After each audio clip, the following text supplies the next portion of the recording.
Bismillahirrahmanirrahim. Assalamualaikum warahmatullahi wabarakatuh.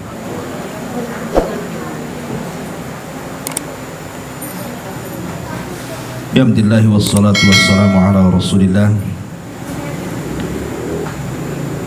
wa ala alihi wa sahbihi wa mawalah wa la hawla wa la quwata illa billahi wa ba'd.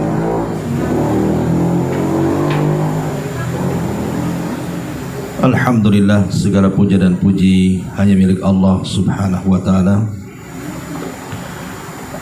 Salawat dan juga salam kita hadiahkan kepada Rasul kita Nabi besar Muhammad sallallahu alaihi wa ala alihi wasallam.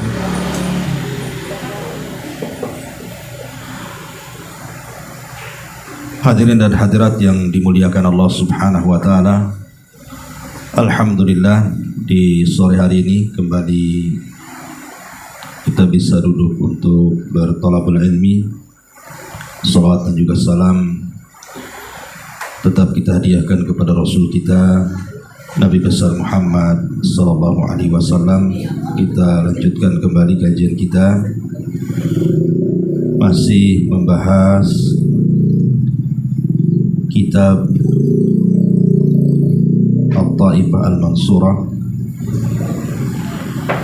dan kita masuk pada mafasidus syirki wa adraruh, kerusakan-kerusakan syirik dan juga madarat-madaratnya.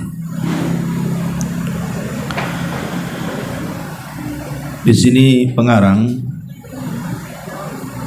menyebutkan 8 perkara tentang bahaya dari kesyirikan ini. Taib ma'asyiral muslimin yang dimuliakan Allah subhanahu wa ta'ala, sebelum kita menyebutkan 8 perkara atau 7 perkara yang disebutkan oleh beliau di sini,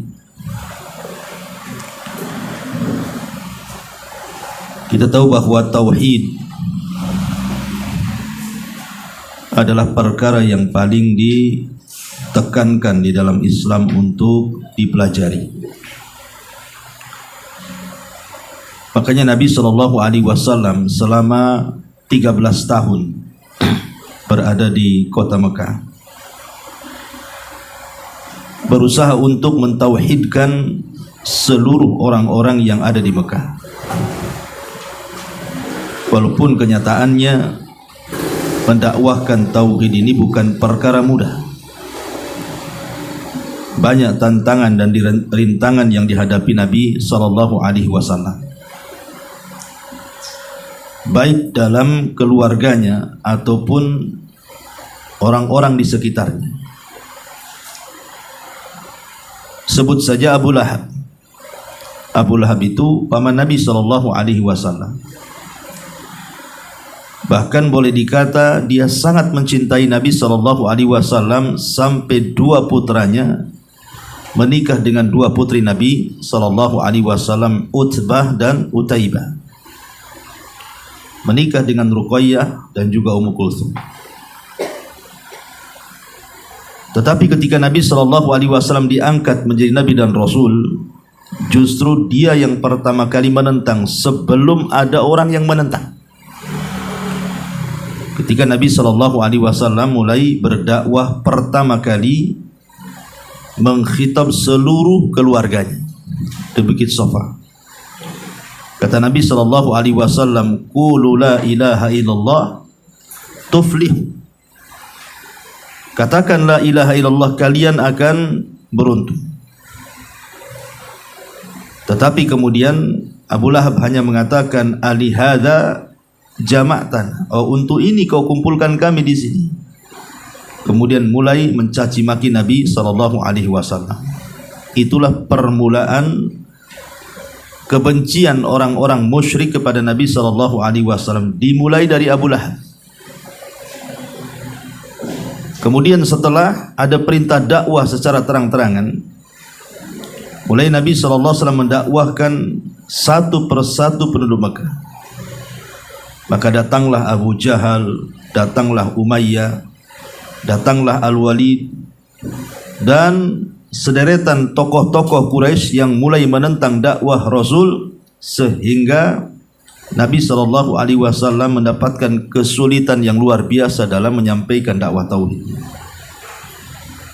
Bahkan bukan hanya itu saja, orang-orang kafir Quraisy ini menekan Nabi SAW dari semua arah, mulai dari mencaci, memaki, memfitnah, menggibah, sampai kepada fisik, bahkan pengusiran.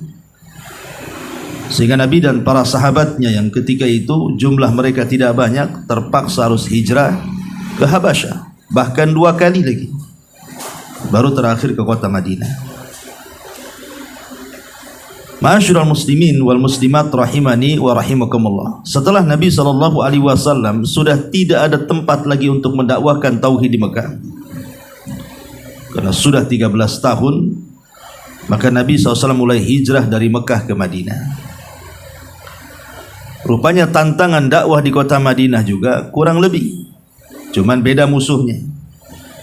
Kalau di Mekah musuhnya orang-orang Quraisy, kalau di Madinah pula musuhnya orang-orang Yahudi dengan seluruh kabilahnya, dimulai dari Bani Qunaiqa, Bani Nadir, Bani Quraidah, belum lagi orang-orang yang Arab yang memang terpengaruh dengan orang-orang Yahudi, ataupun orang-orang Arab yang masih beragama kesyirikan yang ada di sekitar Madinah, mereka pun ikut menentang.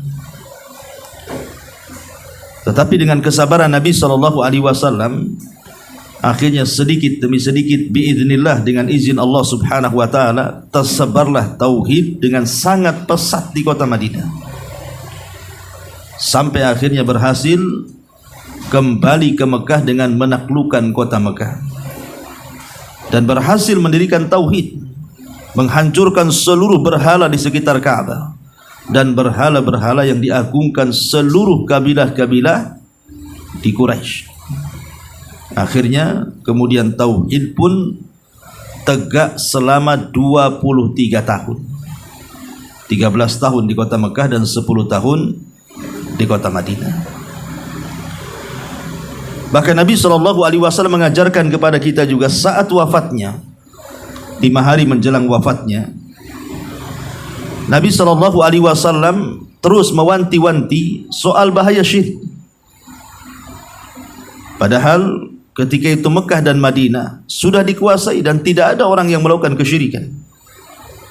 Tapi Nabi takut kalau seandainya dia meninggal kemudian umatnya kembali kepada kesyirikan. Makanya sebelum wafatnya Rasul mengatakan, ala la'natullah alal yahudi wan nasara ittakhadhu qubur anbiya'ihim masajid.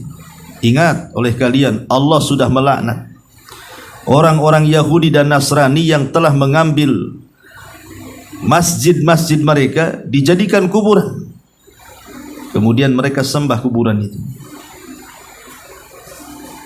Dan di akhir hayat Nabi SAW, sebelum wafatnya, beliau mengucapkan la ilaha illallah, tidak ada sembahan yang berhak disembah kecuali Allah Subhanahu wa taala.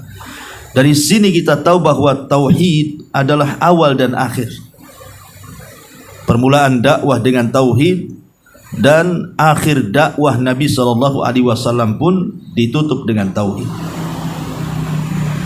Makanya Nabi SAW setiap nafasnya tidak pernah berhenti untuk mentauhidkan Allah dan mengajak orang untuk mentauhidkan Allah. Sampai satu hari ada orang yang datang kepada Rasulullah dan mengatakan, Masya Allah wa syi'ta, atas kehendak Allah dan engkau wahai Muhammad. Maka Rasul marah dan mengatakan, cukuplah atas kehendak Allah saja, jangan bawa-bawa aku. Cukuplah Masya Allahu wahdah, atas kehendak Allah saja. Padahal ini kan hanya sekedar kalimat saja, dan tidak ada tujuan para sahabat hendak mensejajarkan Nabi SAW dengan Allah, mustahil. Sahabat ketika mengatakan Masya Allahu wa syi'ta, atas kehendak Allah dan engkau wahai Muhammad, tidak mungkin dalam pikiran para sahabat itu mereka hendak mensejajarkan Allah dengan Muhammad, kan begitu.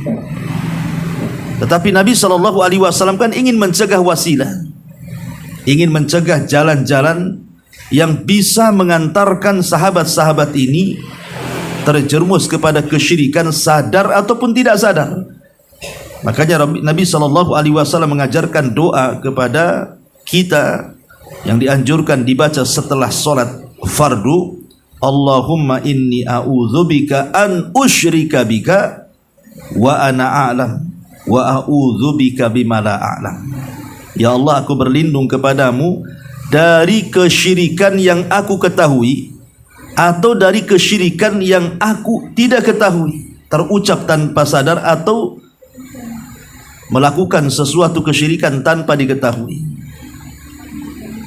Makanya kemudian Nabi SAW dalam rangka syaddud dari'ah, mencegah sebelum terjadinya, mengatakan kepada para sahabat, jangan mengatakan Masya Allah wa syi'ta, tapi katakanlah Masya Allahu wahda. Jangan katakan atas kehendak Allah dan engkau wahai Muhammad, tapi katakanlah atas kehendak Allah saja. Bahkan ketika Umar bin Khattab radhiyallahu an,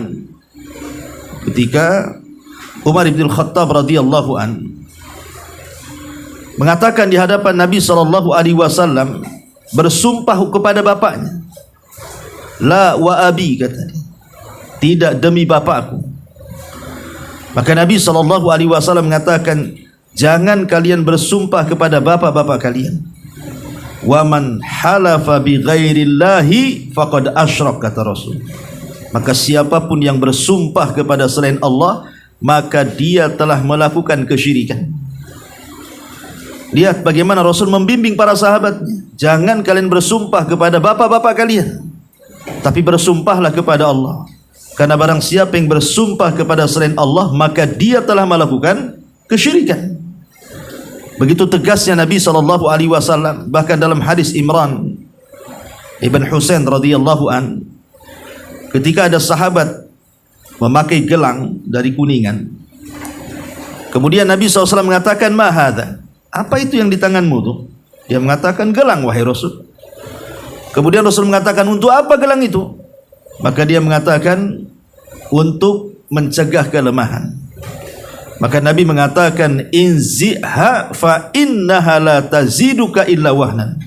Buang gelang itu, karena gelang itu bukan menghilangkan kelemahan, tetapi justru menambah kelemahan. Kemudian Rasul mengatakan di ujung hadis, seandainya engkau mati dan gelang itu ada pada tanganmu, maka engkau tidak akan beruntung dunia akhirat. Lihat tegasnya Nabi SAW mempraktikkan tauhid dan berusaha untuk menghancurkan kesyirikan di tengah-tengah para sahabatnya. Bahkan ketika ada sahabat datang kepada Rasulullah dan mengatakan, Rasul, saya sudah bernazar ingin menyembelih seekor unta di satu tempat namanya Buana. Maka Rasul mengatakan, apakah di tempat itu ada acara kesyirikan? Kata sahabat ini, tidak ada. Apakah di tempat itu ada berhala kesyirikan? Kata sahabat ini, tidak ada. Maka Rasul mengatakan, ufi binadrika, kalau begitu laksanakan nadarmu. Lihat, Rasul bertanya soal tempat yang akan dijadikan nadar. Ada enggak berhala di situ? Tidak ada. Artinya kalau ada, jangan nadar di situ. Yang kedua, ada enggak acara-acara Id kesyirikan di situ? Tidak ada. Artinya kalau ada, jangan melakukan nadar di situ. Tapi kalau tidak ada dua-duanya, berarti silahkan kau nadar di situ. Ini Nabi SAW dalam rangka untuk melindungi akidah para sahabat. Sampai kepada tempat nazar saja dipersoalkan, supaya tidak terjadi kesyirikan. Bahkan Nabi SAW dengan tegas melarang orang-orang yang datang ke dukun, kemudian bertanya kepada mereka, sampai Rasul kemudian membuat dua hukum siapapun yang datang ke dukun itu.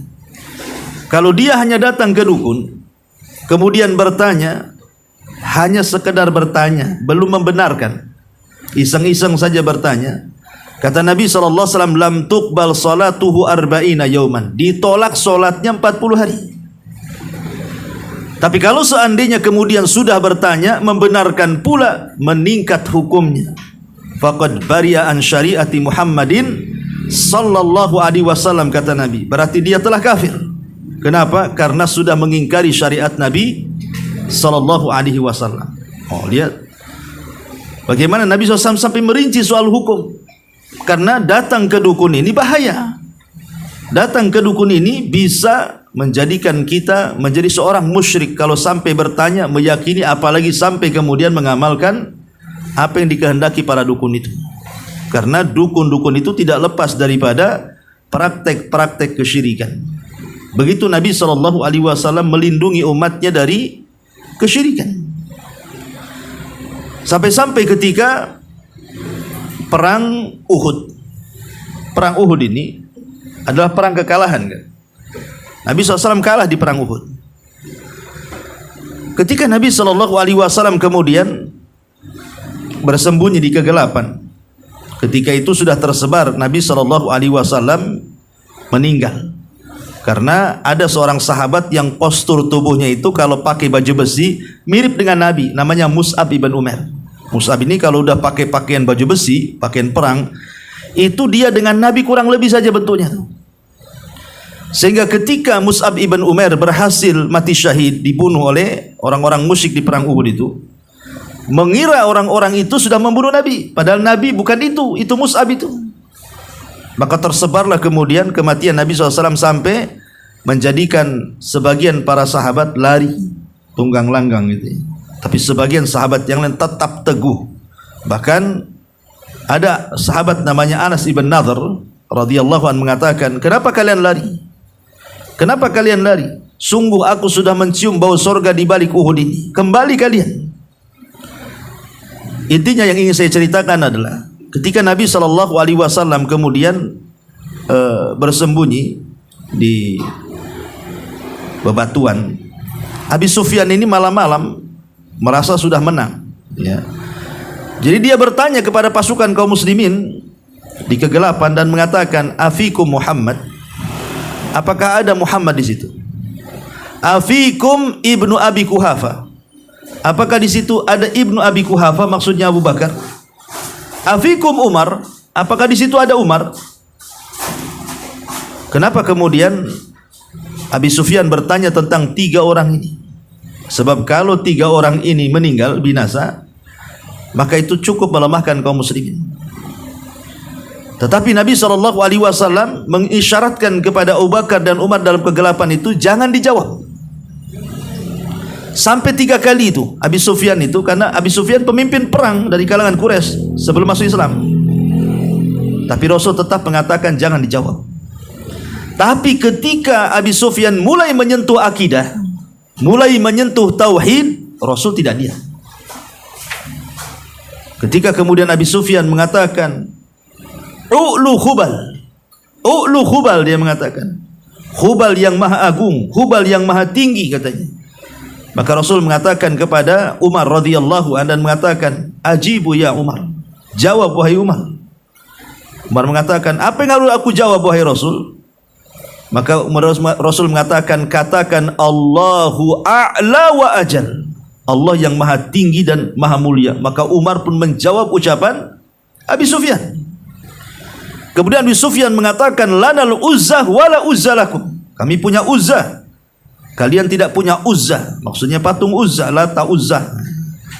Maka Rasul mengatakan, "Jawab lagi wahai Umar." Kata Umar, "Apa yang harus aku jawab?"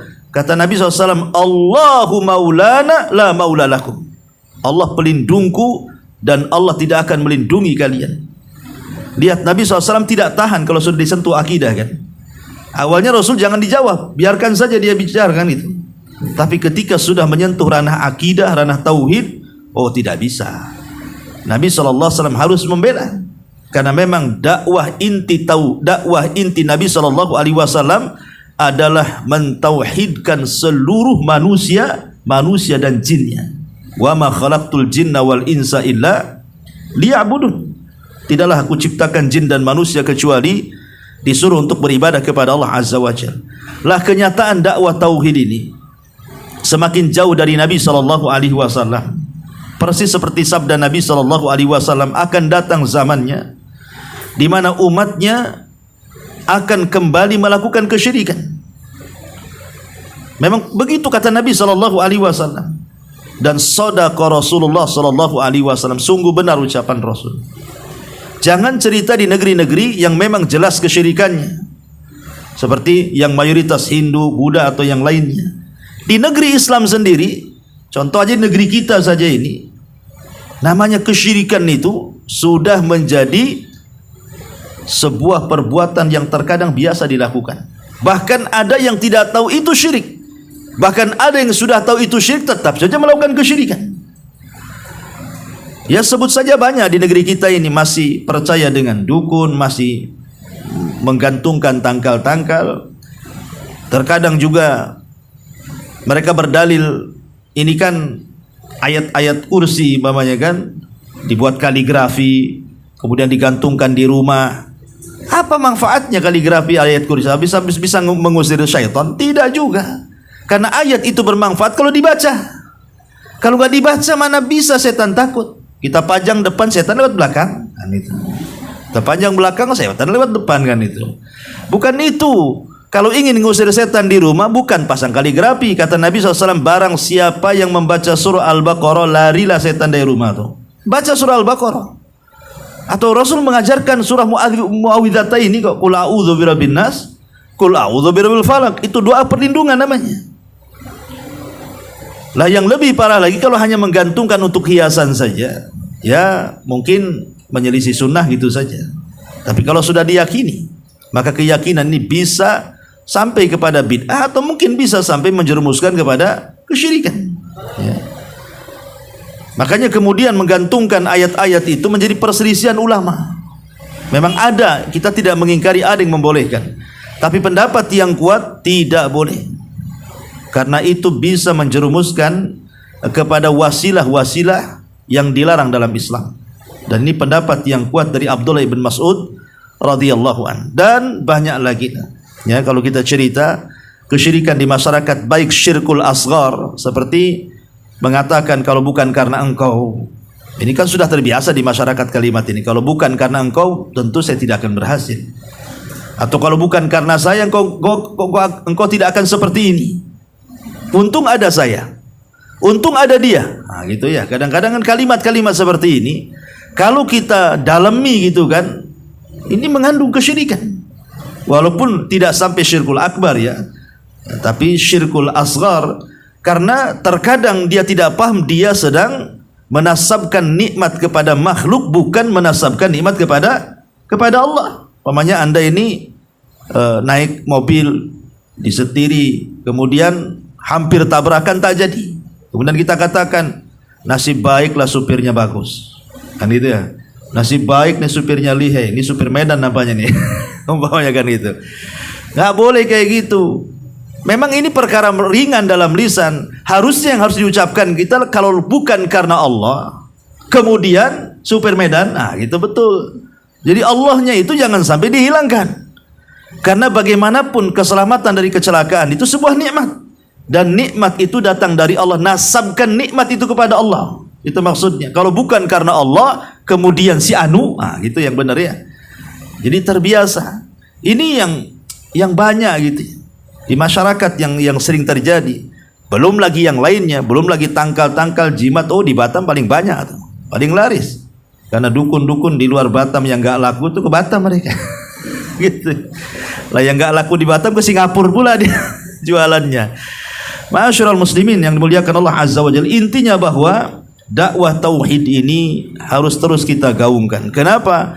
Sebab lawan daripada tauhid adalah syirik. Itu bahaya besar. Makanya di sini mu'alif rahimahullahu taala ingin menjelaskan 7 bahaya apa saja orang kalau terjerumus kepada kesyirikan yang bisa mencaciti tauhid itu. Yang pertama, beliau mengatakan asyirku mahanatul insaniyah.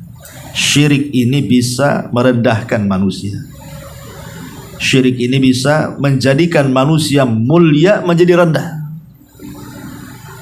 Kemudian beliau mencontohkan seperti orang-orang yang ada di India, kata beliau. Minal bashari fil hindi ya'budunal baqar alladhi allati khalaqahallahu lil insan. Boleh contohkan di sini. Seperti orang-orang India, ada sebagian mereka itu yang menyembah sapi. Padahal Allah menciptakan sapi itu untuk kita. Jadi binatang-binatang itu Allah Subhanahu wa taala ciptakan itu kan untuk kita.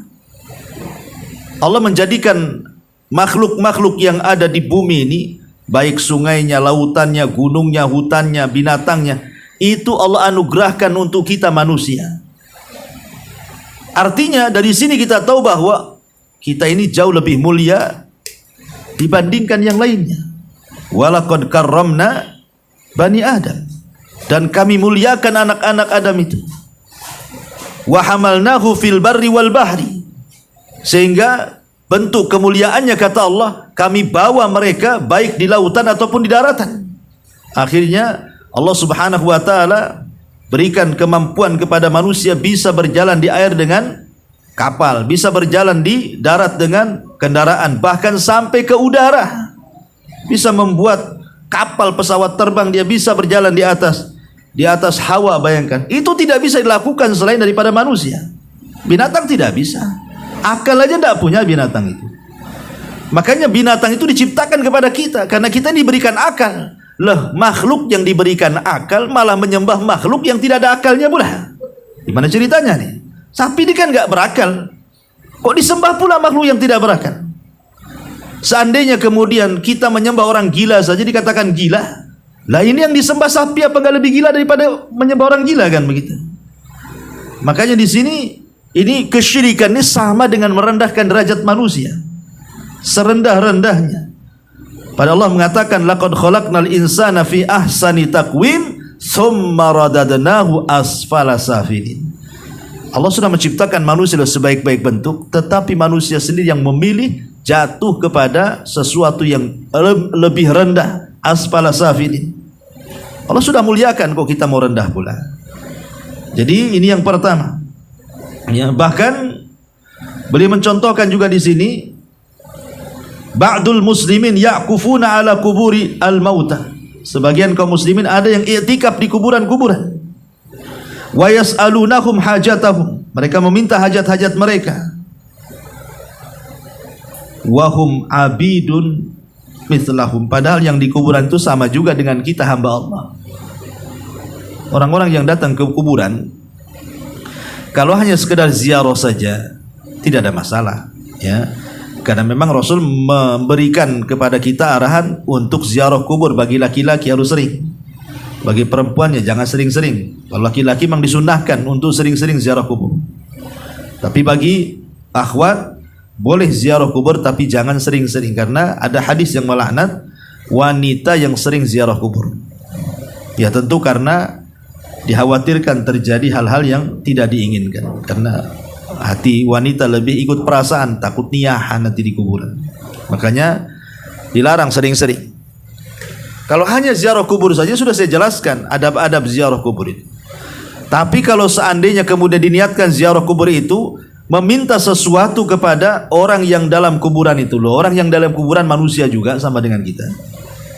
Cuman bedanya mungkin orang menganggap yang di kuburan orang soleh, ya, orang yang mungkin berjasa dalam Islam, ulama dan begitu seterusnya. Hatta walaupun dia ulama, dia tidak bisa mengabulkan permintaan kita kok. Kalau memang kita dibolehkan kemudian meminta-minta ke kuburan kepada orang-orang soleh, mestinya di zaman Nabi SAW ketika Rasul meninggal, sahabat sudah datang ke kuburan Nabi. Semata-mata Rasul meninggal, kemudian di zaman para sahabat Nabi SAW kan banyak masalah tuh. Banyak orang murtad, terjadi peperangan macam-macam kan itu. Tapi kenapa tidak ada satupun sahabat datang ke kuburan Nabi meminta istighothah gitu ya. Bahkan saat paceklik di zaman Umar bin Khattab radhiyallahu an, tidak ada satupun sahabat datang ke kuburan Nabi, tapi datang kepada Abbas, paman Nabi SAW, dan mengatakan, ya Abbas, berdoalah kepada Allah untuk kami. Maka Abbas kemudian memimpin salat istisqa. Artinya dari sini bahwa orang-orang yang datang ke kuburan kemudian meminta-minta itu sama sebenarnya sedang merendahkan Allah Azza wa Jalla. Karena Rasul mengatakan kepada Abdullah bin Abbas radhiyallahu anhu dan mengatakan, "Ya gulam, idza sa'alta fas'alillah wa idza sta'anta fasta'in billah." Wahai anak muda, kalau engkau minta kepada Allah, kalau minta pertolongan, mintalah pertolongan kepada Allah. Tegas Rasul mengatakan, kalau minta kepada Allah. Kurang apa lagi kalimat ini? Dan itu lebih mudah. Ya, tauhid itu sebenarnya lebih mudah, lebih praktis dibandingkan kesyirikan kan? Sebab meminta kepada Allah bisa dilakukan di mana saja. Bisa di rumah, bisa di masjid, bisa di mana saja kan? Tapi kalau umpamanya kesyirikannya agak sulit, harus ke sana dulu, datang dulu, macam-macam lagi kan begitu. Agama Islam ini agama mudah.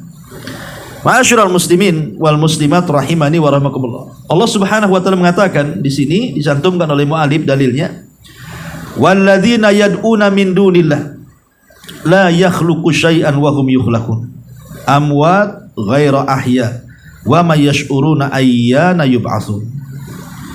Dan orang-orang yang diseru, yang dipanggil selain daripada Allah, mereka tidak bisa menciptakan sedikit pun, bahkan mereka tercipta. Orang-orang yang disembah di kuburan itu, apa mereka pencipta? Yang menciptakan kita, yang memberikan rizki kepada kita, yang menghidupkan matikan kita? Tidak, mereka sendiri diciptakan Allah. Berarti makhluk yang tidak bisa menciptakan tidak layak untuk disembah. Karena yang layak untuk disembah hanyalah Khalik, zat yang bisa menciptakan siapapun dan apapun. Itulah Allah Subhanahu wa taala. Itu maksudnya. Kemudian juga Allah mengatakan di sini, wa man yusyrik billahi faka'annama kharra minas sama fatakhtifuhu at-tayru aw tahwi bihi fi makanin sahih. Orang-orang yang melakukan kesyirikan seolah-olah dia terjatuh dari langit kemudian disambar oleh burung ataupun dihempas angin ke tempat yang jauh. Ini yang pertama ya. Yang kedua, asyirku makanul khurafat. Syirik ini terkadang menciptakan khurafat-khurafat, kebatilan-kebatilan, dan ini merusak akal. Kan kita sering mendengar cerita-cerita khurafat kadang-kadang kan. Saya sering kadang-kadang aneh juga ya. Kita ini kan agama Islam ini agama rasional ya, agama yang mudah dicerna akal sebenarnya. Tapi masih ada orang-orang yang kemudian terpengaruh dengan kisah-kisah khurafat. Kisah-kisah kewalian, kesaktian, ini itu dan begitu seterusnya. Sampai-sampai kemudian di negeri kita ini orang mudah dibohongi hanya gara-gara cerita khurafat. Contoh saja yang mudah lah. Ingat dulu ada orang yang suka ganda-gandakan uang itu kan. Rupanya yang percaya dengan orang yang suka ganda-gandakan uang itu bukan orang tak sekolah. Ada yang doktor pula di situ tuh. Tinggilah sekolahnya itu. Lah akalnya di mana coba? Setelah ketangkap rupanya disuruh gandain uang di penjara tak bisa. Alasannya jinnya tak bisa masuk penjara. Subhanallah. Jinnya nggak bisa dibawa. Yang kena pasal dia, jinnya nggak kena pasal gitu. Jadi dari sini kan dia kemakan khurafat itu. Ya mungkin dia pandai lah orang yang menggandakan uang itu, mungkin cerita-cerita apa kan kita tidak tahu kan itu. Seolah-olah dia memiliki karomah dengan zikir tertentu, puasa tertentu. Dohirnya mungkin seperti itu. Padahal dia pendusta. Maka shadaqah Rasulullah SAW bahwa dukun-dukun itu para pendusta.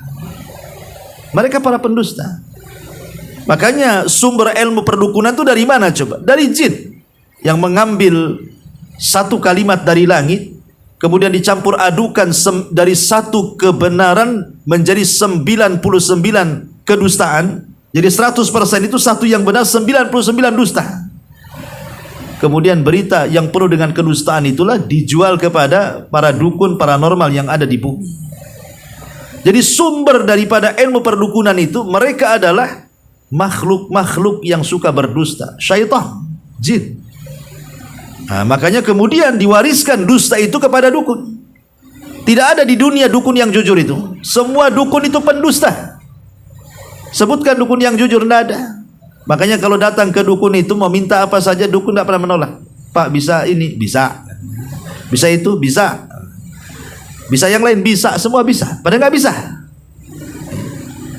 Coba saja orang yang datang ke dukun minta diobati, penyakit apa saja dia bisa ngobati itu. Penyakit apa saja. Lain dengan dokter. Kalau dokter memang ada spesialisnya. Bapaknya orang kena jantung datang ke spesialis kulit, yang nggak nyambung lah kata dokter, bukan urusan saya ini. Ke sana tuh. Ya. Karena pakai logika, pakai akal sesuai dengan keahliannya. Tapi dukun nggak ada, semua ahli. Satu dukun itu bisa menguasai semuanya. Pak, saya kena ini bisa, kena itu bisa, semua bisa. Asal maharnya aja jelas katanya. Padahal dia sedang dibohongi. Ma'asyiral muslimin yang dimuliakan Allah Azza wa Jalla, itulah karena adanya kisah-kisah khurafat, kisah-kisah kebatilan itu. Dan kalau sudah seperti itu, akalnya tidak jalan. Orang kalau sudah kena khurafat, akal nggak jalan. Buat apa Allah diberikan akal kalau umpamanya kita yakin dengan khurafat? Ma'asyiral muslimin yang dimuliakan Allah Azza wa Jalla, bahkan kalau di desa-desa itu, saya dulu masih kecil-kecil masih ingat tuh. Di desa itu ada kiai gitu. Itu sampai dikisahkan itu bisa ngejar-ngejar setan dengan sorbannya itu. Kemudian diikat ya supaya jangan ganggu. Ya. Ini khurafat dari mana coba ngejar-ngejar setan? Setan ini nggak nampak, mau dikejar gimana? Tidak ada yang bisa melihat jin kecuali punya jin dia. Kalau nggak punya jin itu nggak bisa melihat jin, karena jin itu loh jelas dalam Quran bahwa dia yang melihat kita, kita yang tak melihat dia. Itu kekhususan jin itu. Macam mana pula kemudian orang bisa melihat jin sampai ada di tayangan itu? Tayangan apa itu? Uka-uka atau apa? Yang bersorban-sorban kemudian masuk ke rumah, kemudian nangkap jin dimasukkan ke botol-botol tuh. Ya, kan ada zaman kapan tuh saya pernah lihat tuh ada orang masuk ke rumah pakai jubah semua tuh. Nangkap-nangkapin jin dalam rumah. Kemudian dimasukkan ke dalam botol. Kok bisa dia mengatakan begitu? Sebenarnya kita katakan dia sedang berdusta, khurafat. Mana ada yang bisa menangkap jin? Bagaimana caranya? Kecuali Nabi SAW ya. Karena Nabi SAW diberikan oleh Allah Azza wa Jalla kemampuan. Pernah dia diganggu dalam sholatnya, akhirnya dicekik tuh jin yang mengganggunya sampai liurnya, kemudian menetes di di tangan Rasul, dan Rasul merasakan dingin. Akhirnya kemudian Rasul mengatakan, kalau bukan karena aku ingat doanya Nabi Sulaiman, tentu sudah aku ikat jin itu di tiang masjid katanya. Tapi karena ingat doanya Nabi Sulaiman, saya lepas, kata Nabi. Ini hanya Nabi saja yang sanggup. Ma'asyiral muslimin yang dimuliakan Allah Azza wa Jalla, khurafat ini masih banyak di masyarakat kita, dan ini kebanyakan masuk dalam kesyirikan, dan ini bisa membutuhkan akal ya. Kemudian yang nomor 3, asyirku zulmun azimun. Syirik ini kezaliman yang sangat besar. Sebagaimana Luqmanul Hakim mengajarkan kepada anaknya, inna syirka la zulmun azim. Sungguhnya syirik itu kezaliman yang sangat besar. Kezaliman yang sangat besar. Dan kezaliman yang sangat besar ini adalah dosa yang tidak bisa diampuni. Zalim itu kan bertingkat-tingkatnya. Ada zalim kepada Allah, ada zalim kepada makhluk, ada zalim kepada diri sendiri. Lah yang paling besar dari 3 zalim ini adalah zalim kepada Allah. Walaupun zalim kepada Allah ada 2 jenis. Ada zalim yang tidak akan pernah diampuni, namanya kesyirikan gitu ya. Ada zalim yang di bawah kehendak Allah Subhanahu wa taala, seperti orang meninggalkan kewajiban, meninggalkan salat, meninggalkan zakat, puasa, haji dan begitu seterusnya ya kan? Selama dia tidak mengingkari kewajibannya. Mungkin dia malas-malas sekali-kali salat, sekali-kali tidak gitu ya, atau dia tidak puasa sengaja. Dia tahu itu, yakin puasa itu juga zalim namanya, zalim kepada Allah.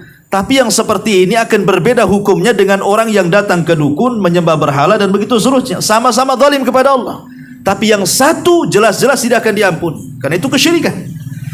Yang satu di bawah kehendak Allah Subhanahu wa taala. Berdasarkan ayat Al-Qur'an, innallaha la yaghfiru an yushraka bihi wa yaghfiru ma duna dzalika liman yasha. Allah hanya mengampuni dosa-dosa, Allah tidak akan mengampuni dosa orang yang menyekutukannya, dan Allah hanya mengampuni dosa selain itu sesuai dengan kehendaknya, di bawah kehendak Allah Azza wa Jalla. Kemudian yang nomor 4, asyirku masdar al-makhawif wal auham. Syirik ini sumber dari ketakutan, sumber dari masalah, kebingungan, stres, dan begitu seterusnya. Orang yang tidak kuat tauhidnya pasti hidupnya bingung. Orang yang tidak kuat tauhidnya pasti stres hidupnya.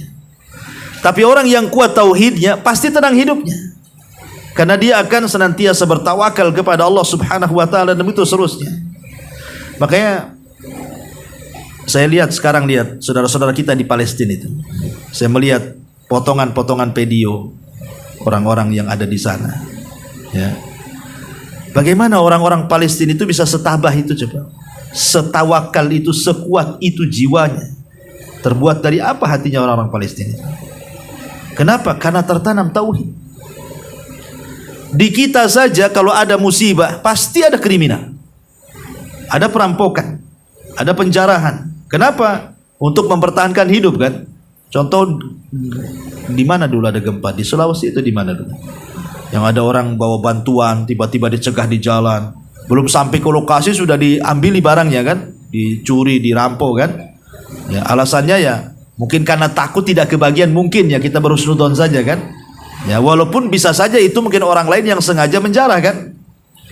Tapi itu tidak terjadi di Palestina. Padahal mereka tidak makan. Bukan hanya sehari dua hari, bisa seminggu mereka tak makan. Minum aja susah, makan aja susah, obat-obatan susah, coba bayangkan.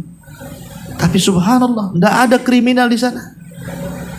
Nggak ada orang merampok di sana, nggak ada orang nyopet, nggak ada orang menjarah, nggak ada di sana itu. Kenapa? Karena mereka diajarkan keyakinan kepada Allah. Bahkan mereka hanya mengatakan, ucapan yang paling banyak yang saya lihat itu kata-kata apa? Hasbunallah wa ni'mal wakil. Itu yang saya lihat paling banyak diucapkan orang Palestina hari ini. Hasbunallah, cukuplah Allah, dialah pelindung kamu. Itu karena tauhid. Ya. Bahkan ada anak kecil mau dioperasi karena ketakutan, akhirnya apa? Baca surat Quran dia. Karena nggak ada obat bius, obat-obatan kurang. Baca Quran dia, anak kecil. Ma'asyiral muslimin wal muslimat rahimani wa rahimakumullah. Lah itu gambaran bagaimana tauhid itu sudah menghujam tuh. Makanya di tengah-tengah konflik aja mereka biasa-biasa saja kan itu. Kalau posisi kita yang di sana, sudah ikut Israel mungkin kita. Ya. Ma'asyiral muslimin yang dimuliakan Allah Azza wa Jalla, itulah bentuknya bahwa tauhid ini bisa menanamkan ketenangan. Tapi syirik sebaliknya. Ketika orang kurang tawakal, stres. Ketika orang kurang sabar, sedih, kan itu. Ketika orang kurang bersyukur, maksiat. Nah, itulah akhirnya. Tapi ketika kemudian kuat tauhidnya, kuat tawakalnya, kuat sabarnya, kuat syukurnya, disitulah kemantapan otaknya kan terbangun. Dia akan tenang, akan menghadapi apapun, maka dia akan berusaha untuk menenangkan dirinya karena ada tauhid dalam dadanya. Ma'asyiral muslimin wal muslimat rahimani wa rahimakum. Kemudian yang kelima, asyirku yu'attilul amalan nafi'. Syirik ini bisa menghilangkan amal-amal yang bermanfaat. Beliau mengatakan li'annahu yu'allimu atba'ahu al-i'timad 'alal wusata'i wasyufa'i fayatrukuna al-amala salih wa yartakibuna dzunuba mu'taqidina anna haula sayashfa'una lahum indallah. Begini, syirik ini bisa menghilangkan amal yang soleh, amal yang bermanfaat. Karena banyak orang yang berkeyakinan, cukuplah kita datang ke wali ini, wali itu, minta syafaat mereka. Ya, supaya kalau di akhirat mereka masuk neraka, datanglah wali-wali itu menolong kita. Ingat dai di Malaysia tuh, saya lihat di YouTube itu. Ikutlah tarekat kami. Kalau kalian masuk neraka, nanti kami akan lempar serban kami, tangkap serban kami, nanti kami angkat ke surga. Ada pula itu tarekat apa tuh di Malaysia tuh. Jadi kalau ikut tarekat dia, kalau masuk surga, nanti datang tuh kepala tarekatnya itu, nanti dilempar serbannya, tangkap serbannya, nanti diambil, nanti masuk surga katanya. Coba ini kan balik ke khurafat tadi. Kalau sampai orang yakin, ya sudahlah, yang penting saya ikut tarekat itu selamat. Jadi kesannya keselamatan itu akhirnya disandarkan kepada tarekat, kan begitu? Bukan kepada amal soleh dia. Ya.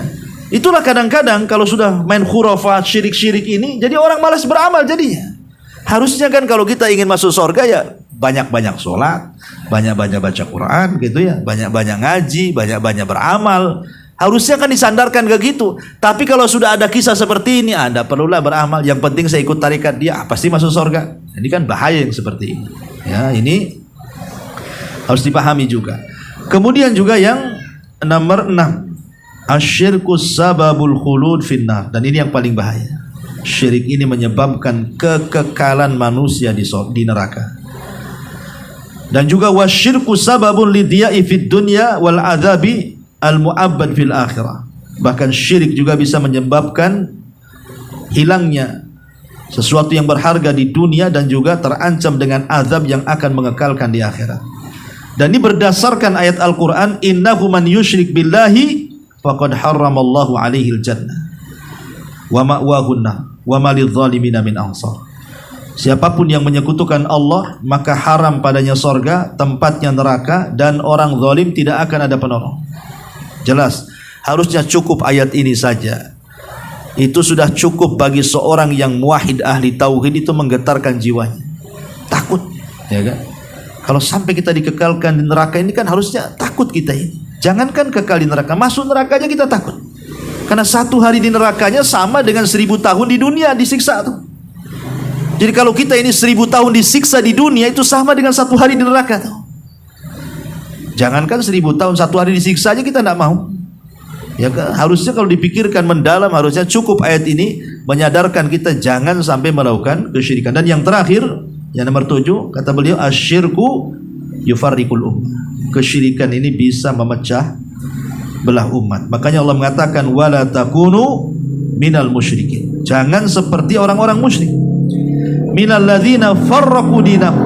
Orang-orang yang mereka memecah belah agama mereka, wa kanu syi'an, sehingga mereka berkelompok-kelompok. Kullu hizbin bima ladaihim farihun. Setiap kelompok berbangga-bangga dengan kelompoknya masing-masing.